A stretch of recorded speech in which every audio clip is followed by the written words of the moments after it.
नमस्कार दोस्तों, MPN academy के weekly current affairs test series में आप सभी का हार्दिक अभिनंदन है। यूपीएससी स्टाइल के प्रश्न आपको इस वीडियो के अंतिम भाग में मिलेंगे। पहला प्रश्न है, मौसम विज्ञान उपग्रह इनसैट 3DS को किस रॉकेट से लॉन्च किया गया? Metrological satellite INSAT 3DS was launched by which rocket? The right answer is option number A, GSLV F-14। उपग्रह को इसरो ने आंध्र प्रदेश के श्रीहरिकोटा स्थित सतीश धवन अंतरिक्ष केंद्र से लॉन्च किया। इनसैट 3DS उपग्रह भूस्थैतिक कक्षा से तीसरी पीढ़ी के मौसम विज्ञान उपग्रह का अनुवर्ती मिशन है। यह मिशन पूरी तरह से पृथ्वी विज्ञान मंत्रालय द्वारा वित्त पोषित है। इसे मौसम की भविष्यवाणी और आपदा चेतावनी के लिए उन्नत मौसम संबंधी अवलोकन और भूमि और महासागर सतहों की निगरानी के लिए डिजाइन किया गया है। किस तारामंडल में स्थित गोलाकार क्लस्टर NGS 1851 में परिक्रमा करने वाले पदार्थों की एक रहस्यमय जोड़ी पाई गई है? A mysterious pair of objects orbiting in the globular cluster NGS 1851 located in which constellation has been found? The right answer is option number C, Columba. दक्षिण अफ्रीका में मीरकैट रेडियो टेलीस्कोप का उपयोग करते हुए शोधकर्ताओं ने सिस्टम द्वारा उत्सर्जित कमजोर तरंगों का पता लगाया। एक वस्तु जिसे न्यूट्रॉन स्टार पल्सर के रूप में जाना जाता है नियमित रेडियो स्पंदन का उत्सर्जन करती है, जबकि दूसरी संभवतः एक ब्लैक होल या कोई अन्य न्यूट्रॉन तारा विभिन्न स्पेक्ट्रा में अदृश्य है। यह खोज पल्सर ब्लैक होल प्रणाली की संभावना को बढ़ाती है, जो ब्रह्मांड में विपरीत स्थितियों में अंतर्दृष्टि प्रदान करती है। शेंगेन जोन में वीजा मुक्त पहुंच सुरक्षित करने वाला पश्चिमी बाल्कन में अंतिम गैर यूरोपीय यूनियन देश कौन बना है? Which has become the last non European Union country to secure visa free access to the Schengen zone in the Western Balkans? The right answer is option number C, Kosovo. Schengen अनुमोदन में देरी का सामना करने के बाद Kosovo ने एक महत्वपूर्ण उपलब्धि हासिल की। इसने विश्व के सबसे बड़े मुक्त आवागमन वाले क्षेत्र शेंगेन जोन में वीजा मुक्त पहुंच सुरक्षित कर ली है। यह समझौता 1985 में यूरोपीय आर्थिक समुदाय के 5 सदस्य देशों कौन कौन बेल्जियम, फ्रांस, जर्मनी, लग्जमबर्ग और नीदरलैंड द्वारा हस्ताक्षरित एक संधि है। तो कोसोवो कहाँ है? यहाँ पर है, और ये एक लैंडलॉक कंट्री है, ध्यान में रखिएगा। 58वें ज्ञानपीठ पुरस्कार 2023 से किसे सम्मानित किया गया है? Who has been honoured with the 58th Jnanpith award 2023? The right answer is option number B, Gulzar और जगत गुरु रामभद्राचार्य। यह पुरस्कार दूसरी बार संस्कृत के लिए तथा 5वीं बार उर्दू के लिए दिया जा रहा है। गीतकार गुलजार, जो कि आपको बॉलीवुड फिल्मों में भी बहुत सारे गाने इसके दिखाई पड़ जाएंगे। इनका असली नाम है संपूर्ण सिंह कालरा। इन्हें इस युग के बेहतरीन उर्दू कवियों में से एक माना जाता है।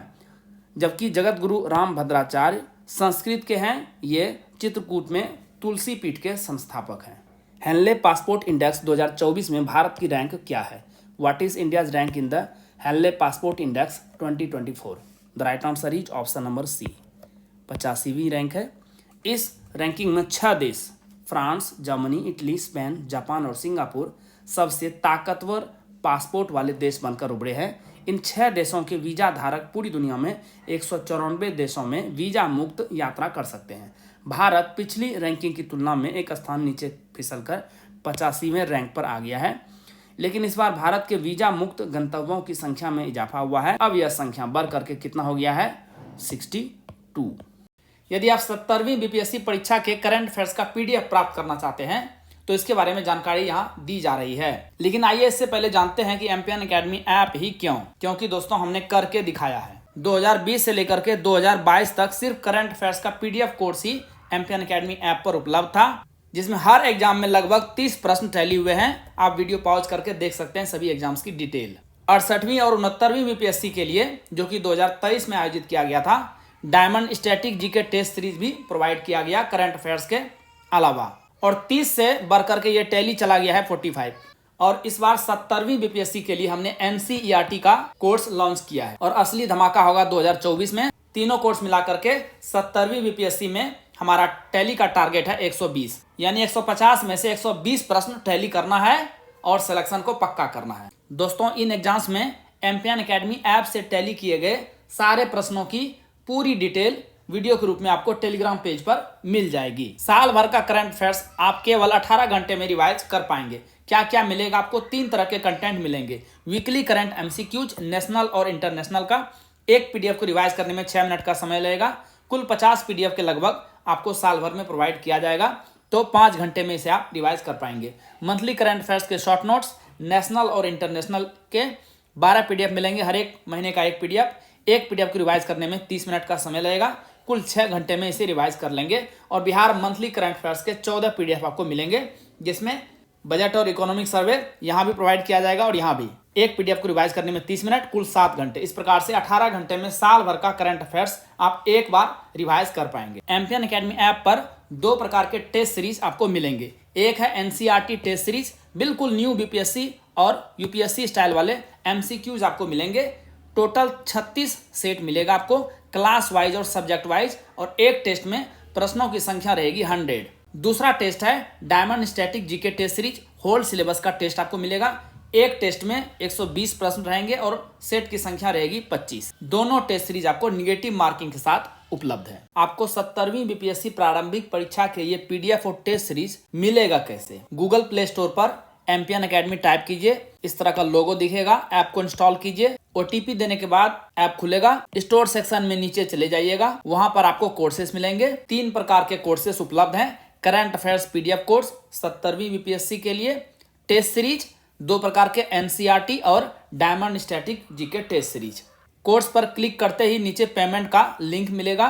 बहुत ही मामूली शुल्क के साथ ये टेस्ट सीरीज और करंट अफेयर्स के पीडीएफ आपको प्रोवाइड किए जा रहे हैं। पेमेंट करते ही कंटेंट सेक्शन में आपको सारे स्टडी मटेरियल्स उपलब्ध करा दिए जाएंगे। 11वां अंतर्राष्ट्रीय कठपुतली महोत्सव कहाँ आयोजित किया गया? Where was the 11th international puppet festival held? The right answer is option number B, Chandigarh. Chandigarh के टैगोर थिएटर में 11वां अंतर्राष्ट्रीय कठपुतली महोत्सव 17 से 21 फरवरी तक आयोजित किया गया। कार्यक्रम का उद्घाटन पंजाब के राज्यपाल और यूटी प्रशासक बनवारी लाल पुरोहित ने किया। महोत्सव रूसी टीम के प्रदर्शन के साथ शुरू हुआ। प्रसिद्ध जैन संत आचार्य विद्यासागर महाराज, जिनका निधन हाल ही में हो गया, का जन्म किस राज्य में हुआ था? The famous Jain saint Acharya Vidyasagar Maharaj who passed away recently was born in which state? The right answer is option number B, Karnataka. प्रसिद्ध जैन संत आचार्य विद्यासागर महाराज का छत्तीसगढ़ के डोंगरगढ़ में चंद्रागिरी तीर्थ पर निधन हो गया। वे दिगंबर जैन समुदाय के सबसे प्रसिद्ध संत थे। इनका जन्म कर्नाटक के बेलगांव के सदलगा गांव में 10 अक्टूबर 1946 को हुआ था। श्री कल्की धाम मंदिर की आधारशिला किस राज्य में रखी गई है? In which state has the foundation stone of Shri कल्की Dham temple been laid? The right answer is option number C, Uttar Pradesh. प्रधानमंत्री नरेंद्र मोदी ने 19 फरवरी को उत्तर प्रदेश के संभल जिले में श्री कल्की धाम मंदिर का शिलान्यास किया। प्रधानमंत्री ने मंदिर के मॉडल का भी अनावरण किया, तस्वीर में आप देख सकते हैं। श्री कल्की धाम का निर्माण श्री कल्की धाम निर्माण ट्रस्ट द्वारा किया जा रहा है, जिसके अध्यक्ष आचार्य प्रमोद कृष्णम हैं। इस मंदिर में 10 गर्भगृह होंगे। इसमें भगवान के सभी 10 अवतार विराजमान होंगे। यह मंदिर परिसर 5 एकड़ में बनकर तैयार होगा, जिसमें 5 वर्ष का समय लगेगा। भारतीय वायुसेना द्वारा एक्सरसाइज वायु शक्ति 24 का आयोजन कहाँ किया गया? Where was exercise Vayu Shakti 24 organised by the Indian Air Force? The right answer is option number D, Jaisalmer. भारतीय वायुसेना द्वारा 17 फरवरी को राजस्थान के जैसलमेर के पास Pokhran air to ground range में एक्सरसाइज वायु शक्ति 24 का आयोजन किया गया। इस एक्सरसाइज में इस वर्ष स्वदेशी विमान तेजस, प्रचंड और ध्रुव सहित 121 विमानों ने भाग लिया। किस राज्य में वीर लचित बरफुकन की 125 फुट ऊंची प्रतिमा का अनावरण किया गया है? In which state has 125 foot tall statue of Veer Lachit Borphukan been unveiled? The right answer is option number A, Assam. प्रधानमंत्री नरेंद्र मोदी ने 9 मार्च को जोरहाट असम में वीर लचित बरफुकन की 125 फुट ऊंची प्रतिमा का अनावरण किया। प्रसिद्ध अहोम साम्राज्य के सेनापति लचित बरफुकन की सैन्य प्रतिभा और नेतृत्व क्षमता को मान्यता देते हुए हर साल 24 नवंबर को लचित दिवस मनाया जाता है। एमपीएन एकेडमी का टेलीग्राम पेज अवश्य ज्वाइन करें। टेलीग्राम पर सर्च कीजिए एमपीएन एकेडमी, इस प्रकार से लोगो दिखेगा। क्या क्या मिलेगा आपको इसमें? बीपीएससी से संबंधित अपडेटेड न्यूज आपको मिलेगी। बीपीएससी प्रिपरेशन से संबंधित स्ट्रेटजी और प्लानिंग की PDF आपको फ्री में उपलब्ध कराई जाती है। टेस्ट सीरीज जो ऐप पोर्टल पर उपलब्ध कराया जाता है, उसका सिलेबस और टॉपर का रिजल्ट भी एमपीएन एकेडमी ऐप के कोर्सेस और यूट्यूब के वीडियो अपडेट्स भी आपको मिलेंगे, तो इस पेज को अवश्य ज्वाइन कीजिए। किस राज्य में कोमुरा वैली रेलवे स्टेशन की आधारशिला रखी गई है? In which state has the foundation stone of Komuravelli railway station been laid? The right answer is option number B, Telangana. केंद्रीय पर्यटन मंत्री जी किशन रेड्डी और मध्य प्रदेश के मुख्यमंत्री मोहन यादव ने तेलंगाना के सिद्दीपेट जिले में प्रसिद्ध कोमुरावेल्ली मल्लिकार्जुन स्वामी मंदिर के लिए प्रसिद्ध कोमुरावेल्ली गांव में कोमुरावेल्ली रेलवे स्टेशन की आधारशिला रखी। हर साल 4 अलग अलग राज्यों से लगभग 25 लाख लोग मंदिर में दर्शन के लिए आते हैं। साउंड टेक्नोलॉजी आधारित एंटी ड्रोन सिस्टम का विकास किस संस्थान द्वारा किया गया है? Sound technology based anti drone system has been developed by which institute? The right answer is option number A, IIT Jammu. IIT Jammu के इलेक्ट्रिकल इंजीनियरिंग विभाग के प्रोफेसर डॉक्टर करण नाथवानी ने साउंड टेक्नोलॉजी आधारित एंटी ड्रोन सिस्टम का निर्माण किया है। ये अपनी तरह का पहला है और साउंड टेक्नोलॉजी पर आधारित नई तकनीक है। इस नए एंटी ड्रोन सिस्टम की लागत लगभग 4 लाख रुपये है। भारत ने टेस्ट क्रिकेट में सबसे बड़ी जीत रनों के हिसाब से किस देश के खिलाफ दर्ज की है? Against which country has India registered the biggest win in terms of runs in test cricket? The right answer is option number A, England. भारतीय टीम ने राजकोट में खेले गए मैच में इंग्लैंड पर 434 रनों की शानदार जीत दर्ज करते हुए इतिहास रचा है। इससे पहले साल 2021 में वानखेड़े में न्यूजीलैंड को भारत ने 372 रनों से हराया था। यह इंग्लैंड के टेस्ट क्रिकेट में रनों के हिसाब से दूसरी सबसे बड़ी हार है। टेस्ट क्रिकेट के इतिहास में देखा जाए तो सबसे बड़ी जीत दर्ज करने का रिकॉर्ड इंग्लैंड के नाम है। इंग्लैंड ने 1928 में ऑस्ट्रेलिया के खिलाफ 675 रनों के अंतर से मैच जीता था। यशस्वी जायसवाल ने भी एक रिकॉर्ड बनाया है। इन्होंने टेस्ट क्रिकेट की एक पारी में सर्वाधिक छक्के 12 जमाने के रिकॉर्ड की बराबरी की है, जिसे पहले वसीम अकरम ने बनाया था। बैडमिंटन एशिया टीम चैंपियनशिप में भारतीय महिला टीम ने कौन सा पदक जीता? विच medal did the Indian women's team win in the badminton Asian team championship? The right answer is option number A, gold medal, स्वर्ण पदक।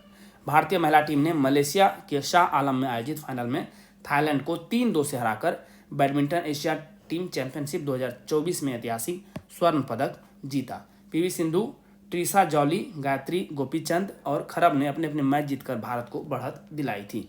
यह पहला मौका है जब भारत ने महिला इवेंट में गोल्ड मेडल जीता है। इससे पहले पुरुष टीम ने साल 2016 और 2020 संस्करण में कांस्य पदक जीते थे। पंजाब नेशनल बैंक ने नवीकरणीय ऊर्जा परियोजनाओं के सह वित्त पोषण के लिए किसके साथ समझौता किया है? With whom has Punjab national bank signed an agreement for co-financing renewable energy projects?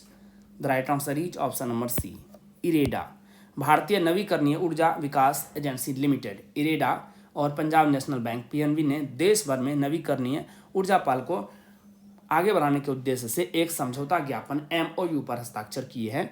इस समझौता ज्ञापन और अन्य प्रमुख वित्तीय संस्थानों के साथ पूर्व समझौतों के माध्यम से इरेडा बड़े पैमाने पर अक्षय ऊर्जा परियोजनाओं को वित्त पोषित करने के लिए अच्छी स्थिति में है, जो 2030 तक 500 गीगावाट गैर जीवाश्म आधारित बिजली उत्पादन क्षमता करने की भारत की COP 26 घोषणाओं के अनुरूप है। 14 फरवरी को संयुक्त अरब अमीरात UAE के किस शहर में पहले हिंदू मंदिर का उद्घाटन किया गया? In which city of United Arab Emirates UAE was the first Hindu temple inaugurated on 14th February?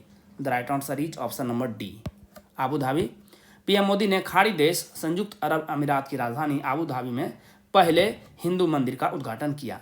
इस मंदिर का निर्माण बोचासन वासी श्री अक्षर पुरुषोत्तम स्वामी नारायण संस्था BAPS द्वारा किया गया है। अपनी यात्रा के दौरान PM मोदी अबू शेख के शेख जायद स्पोर्ट्स स्टेडियम में प्रवासी भारतीयों को भी संबोधित किया, जहां लगभग 50,000 लोग शामिल हुए। इस कार्यक्रम का नाम क्या रखा गया था? अहलान मोदी यानी हेलो मोदी। हिमालयन बास्केट की शुरुआत किस राज्य में की गई है? In which state Himalayan basket has been started? The right answer is option number B, Uttarakhand. मुख्यमंत्री पुष्कर सिंह धामी ने अपने आवास पर हिमालयन बास्केट का शुभारंभ किया।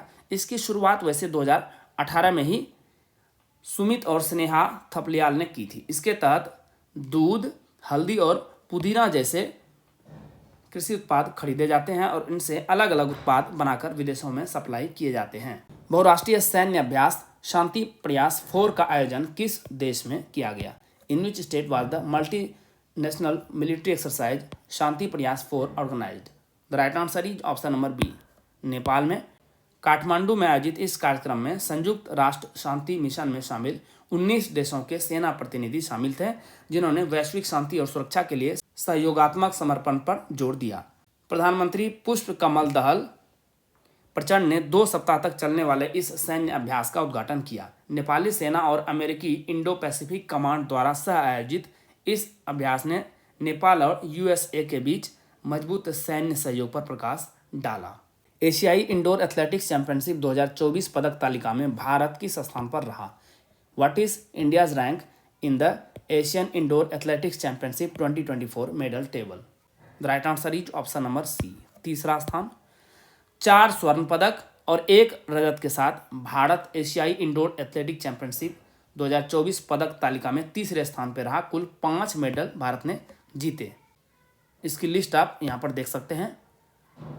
चीन 6 स्वर्ण 6 रजत और 1 कांस्य पदक के साथ कुल 13 पदकों के साथ शीर्ष पर रहा, जबकि कजाकिस्तान 4 स्वर्ण 2 रजत और 3 कांस्य के साथ कुल 9 पदकों के साथ दूसरे स्थान पर रहा। चैंपियनशिप के 11वें संस्करण में कुल 13 भारतीय एथलीटों ने भाग लिया था। नौसैनिक अभ्यास मिलन 2024 का आयोजन कहाँ किया गया? Where was the naval exercise Milan 2024 organised? The right answer is option number D, Visakhapatnam. Milan 2024 पूर्वी नौसेना कमान के तत्वावधान में विशाखापट्टनम आंध्र प्रदेश में आयोजित द्विवार्षिक बहुपक्षीय नौसेना अभ्यास का 12वां संस्करण था। 50 से अधिक देशों की भागीदारी के साथ यह 19 से 27 फरवरी तक आयोजित किया गया। इसकी शुरुआत 1995 में अंडमान और निकोबार द्वीप समूह में हुई थी। इस संस्करण में इंडोनेशिया, सिंगापुर, श्रीलंका और थाईलैंड की नौसेनाओं ने भाग लिया था। भारत के पहले स्किल इंडिया सेंटर का उद्घाटन कहाँ किया गया? Where was India's first Skill India centre inaugurated? The right answer is option number D, Sambalpur. उद्घाटन केंद्रीय शिक्षा और कौशल विकास एवं उद्यमिता मंत्री धर्मेंद्र प्रधान ने 20 फरवरी को उड़ीसा राज्य के संबलपुर जिले में देश के पहले स्किल इंडिया सेंटर का उद्घाटन किया। इसमें कम लागत वाले कोर्सेज की शुरुआत बड़े पैमाने पर युवाओं को सशक्त बनाएगी और छात्रों को उभरते जॉब मार्केट के बारे में बताएगी। दुनिया के सबसे बड़े सांप नॉर्दर्न ग्रीन एनाकोंडा की खोज किसके द्वारा की गई है? Who has discovered the world's largest snake northern green anaconda? The right answer is option number A, Freek Vonk. Amazon के रेन फॉरेस्ट में दुनिया का सबसे बड़ा सांप मिला है, जो असल में एक नॉर्दर्न ग्रीन एनाकोंडा है। Wildlife TV presenter professor Freek Vonk ने इसे खोजा है।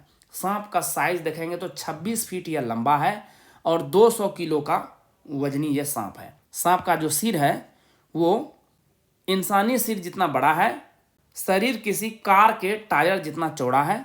इस प्रजाति की खोज तब की गई जब अभिनेता विल स्मिथ और चालक दल नेशनल ज्योग्राफिक्स की डिज्नी प्लस श्रृंखला पोल टू पोल का फिल्मांकन कर रहे थे। चंद्रमा की सतह पर उतरने वाले किसी निजी कंपनी के पहले अंतरिक्ष यान का नाम क्या है? What is the name of first spacecraft of A private company landed on surface of the moon? The right answer is option number D, Odysseus. America के ह्यूस्टन स्थित प्राइवेट कंपनी इंटुएटिव मशीन्स द्वारा निर्मित अंतरिक्ष यान Odysseus या Audi को 15 फरवरी को नोवा सी चंद्र lander Florida में नासा कैनेडी स्पेस सेंटर से स्पेसएक्स फाल्कन 9 रॉकेट से लॉन्च किया गया था। रोबोटिक्स स्पेसक्राफ्ट लैंडर ओडिसियस 23 फरवरी को चंद्रमा की सतह पर उतरा है। लगभग 52 साल बाद अमेरिका का रोबोटिक स्पेसक्राफ्ट लैंडर चांद की सतह पर उतरा है। 1972 में आखिरी अपोलो मिशन के बाद अमेरिका में तैयार कोई अंतरिक्ष यान अब चंद्रमा की सतह पर उतर गया है। किस राज्य में अम्मावारीपेट झील स्थित है? In which state is Ammavaripet lake located? The right answer is option number C, Telangana. Ammavaripet Cheruvu Warangal Telangana के हनमकोंडा में स्थित एक झील है। यह झील मछली पकड़ने और पक्षी देखने के लिए प्रसिद्ध है। अम्मावारीपेट चेरुवु का नाम पास के गांव अम्मावारीपेट के नाम पर पड़ा है। अभी न्यूज में क्यों है? पक्षी प्रेमियों के एक समूह ने इस झील पर एक अफ्रीकी भूमध्य सागरीय वेडर पक्षी स्पर विंग्ड लैपविंग, ये तस्वीर में देखिए, को देखा। ऐसा माना जाता है कि यह पक्षी भारत में पहली बार देखा गया है। आइए अब यूपीएससी स्टाइल के प्रश्नों को हल करते हैं। चुनावी बॉन्ड के बारे में निम्नलिखित कथनों पर विचार कीजिए। Consider the following statements regarding electoral bonds. सही उत्तर चुनना है, ध्यान में रखिएगा। इसे केंद्रीय बजट 2016-17 के दौरान वित्त विधेयक 2016 में पेश किया गया था। गलत है यह योजना तत्कालीन वित्त मंत्री अरुण जेटली द्वारा केंद्रीय बजट 2017-18 के दौरान वित्त विधेयक 2017 में पेश की गई थी। इन्हें धन विधेयक के रूप में वर्गीकृत किया गया था, ध्यान में रखिएगा। एसबीआई चुनावी बॉन्ड जारी करने और भुनाने के लिए अधिकृत एकमात्र बैंक है, यह सही है। इस योजना के तहत दिए गए दान पर 100% कर छूट का लाभ मिलता है, यह भी सही है। तो सही जवाब हो जाएगा ऑप्शन नंबर सी, केवल 2 और 3। अभी न्यूज में क्या है, 15 फरवरी को सुप्रीम कोर्ट ने चुनावी बॉन्ड योजना जो राजनीतिक दलों को अनाम तरीके से दान प्राप्त करने की अनुमति देती थी को असंवैधानिक बताते हुए रद्द कर दिया है। सर्वोच्च न्यायालय ने यह पुष्टि करते हुए कि यह योजना अनुच्छेद 19(1) के निहित सूचना के अधिकार का उल्लंघन करती है। इस बात पर जोर दिया कि सूचित चुनावी निर्णयों के लिए राजनीतिक दलों को प्राप्त फंडिंग के संबंध में पारदर्शिता महत्वपूर्ण है। रिपोर्ट ट्रिपलिंग रिन्यूएबल्स बाय 2030 के बारे में निम्नलिखित कथनों पर विचार करें। Consider the following statements about the report tripling renewables by 2030। सही उत्तर चुनना है। इसे थिंक टैंक क्लाइमेट एनालिटिक्स द्वारा प्रकाशित किया गया है, सही है। इसका उद्देश्य 2 डिग्री सेंटीग्रेड के लक्ष्य के साथ संरेखित करने के लिए नवीकरणीय ऊर्जा क्षमता को 3 गुना करना है। गलत है यह।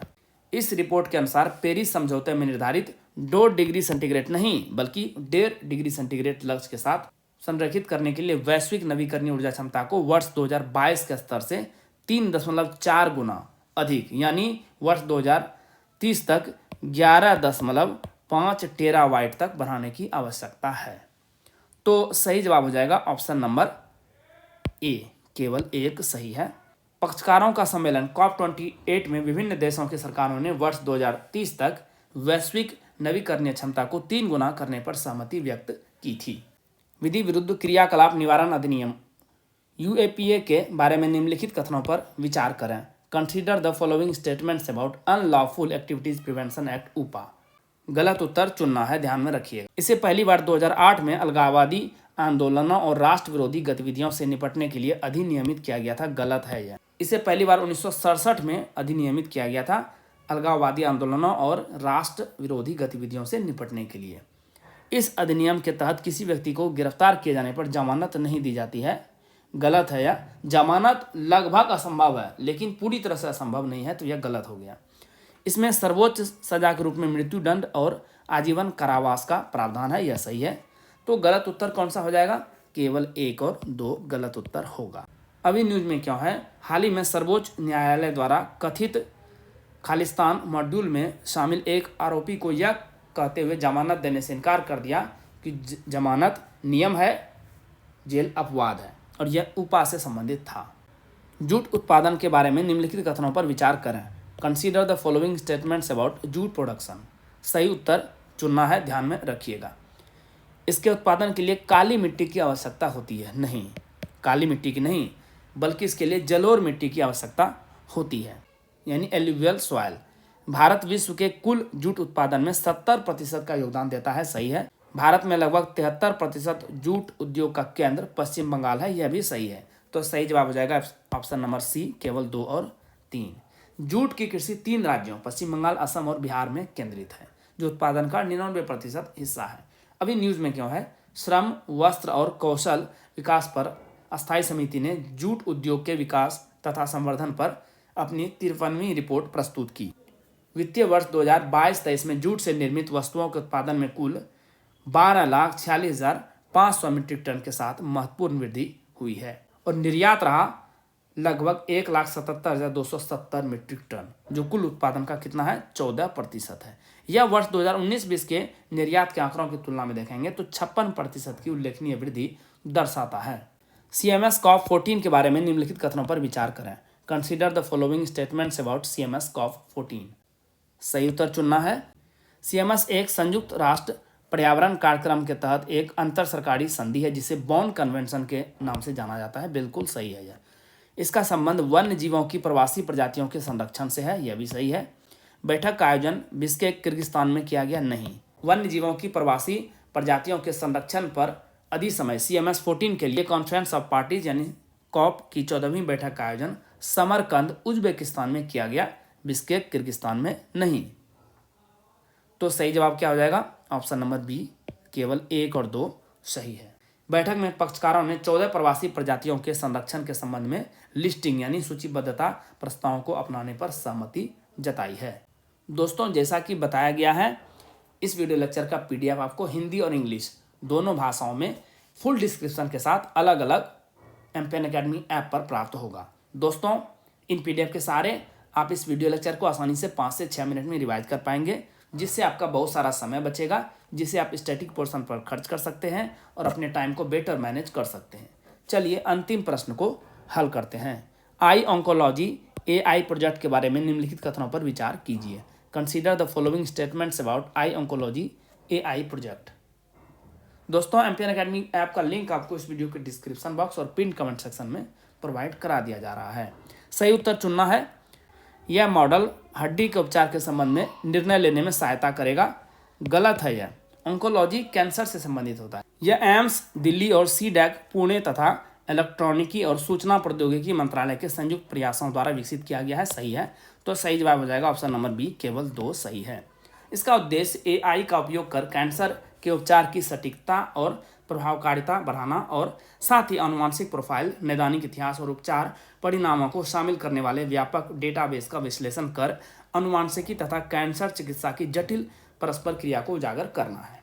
दोस्तों, इसी के साथ साप्ताहिक करंट अफेयर्स टेस्ट सीरीज के इस संस्करण को समाप्त करने की आपसे इजाजत चाहूँगा। वीडियो देखने के लिए बहुत बहुत धन्यवाद। Thank you very much. जल्द ही मिलते हैं अगले वीडियो में। All the best for your exam preparation.